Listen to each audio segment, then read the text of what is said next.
Hello everybody, and welcome back to my YouTube channel, or welcome to my YouTube channel if you are new here. My name is Jay, and welcome to Mysteries and True Crime, or welcome back to Mysteries and True Crime if you saw the last episode about Ted Bundy. So, today's episode is about John Wayne Gacy. Yeah. That is who I'm going to be talking about today. But like I said in the last video, I will try to keep my language as censored as possible and will not be mentioning any victims' names. These videos are more of just a summary, so I will not be going into that much detail either about, But anyways, let's get started.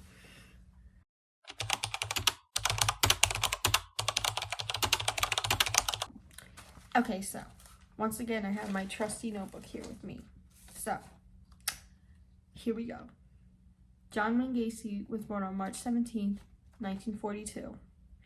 His dad was abusive and was an alcoholic.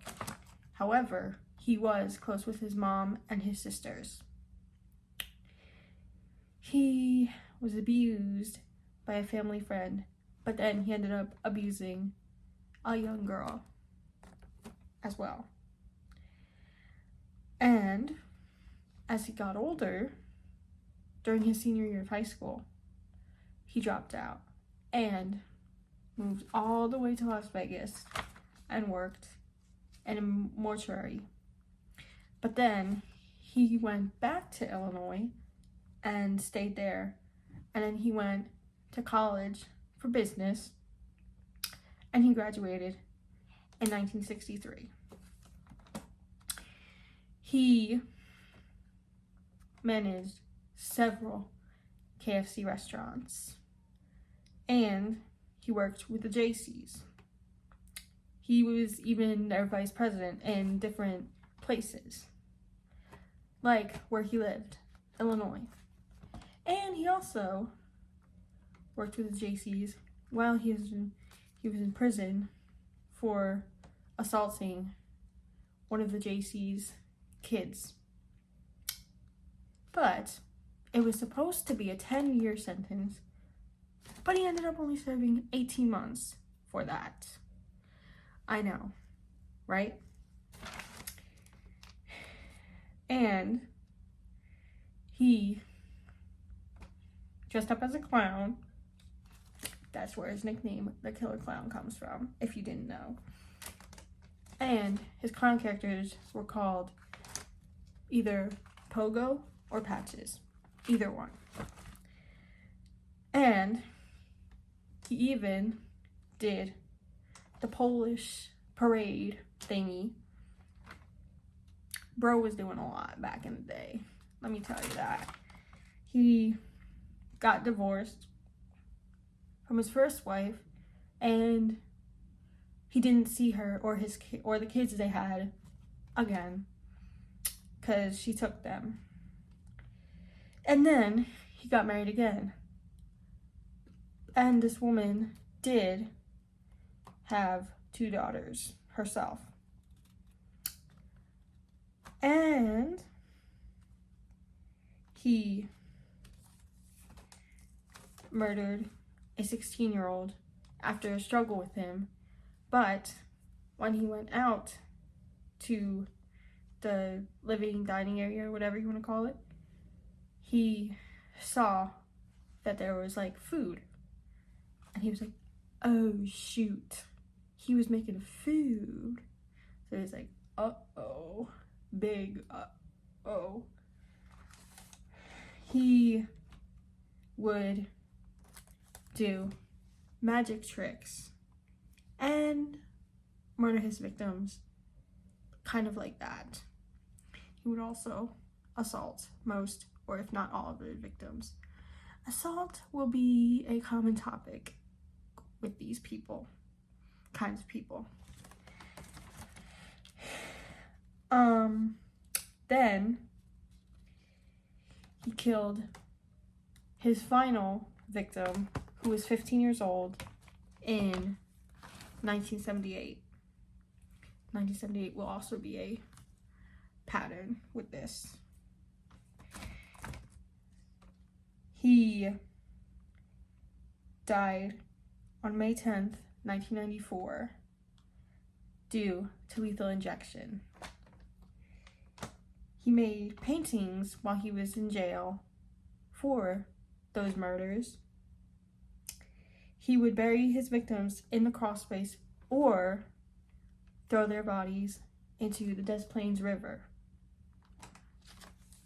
But before he was arrested in 1978, he was under police supervision.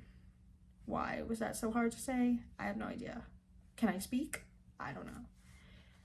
And he was active in political things, like he was working with the Democratic Party, doing things like that, just being a very active member of his community. And before all of this took place, he was a salesman for a shoe company in Springfield, Illinois, which is where he lived. And he was a business owner. He owned a contracting business, which is how he would lure most of his victims. But some of them he found off the streets as well. Yeah. And he even managed to get a picture with Rosalind Carter, Jimmy Carter's wife, which I will insert on the screen right here for you to see, which is crazy. Because they had to do a background check on him, on everybody who wanted a picture with her. And somehow they cleared him because he was arrested before a couple times for different things. Yet they managed to clear him, and he managed to get that picture with Rosalind Carter. And when he was arrested for assaulting that Gacy's kid I mentioned earlier, there were also other accusations of him assaulting other boys as well. Other ones. That, of course, he denied. And while he was in prison before he died, he claimed his innocence.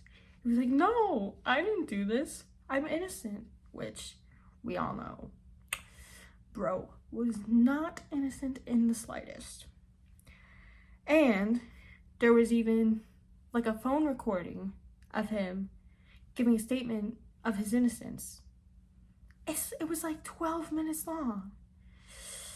I didn't listen to it because it's 12 minutes long or whatever, so. But if you want to, you can. And just like with Ted Bundy, there are lots of resources about him as well. So you can go do your research about this guy and learn even more than what I told you, if you would like.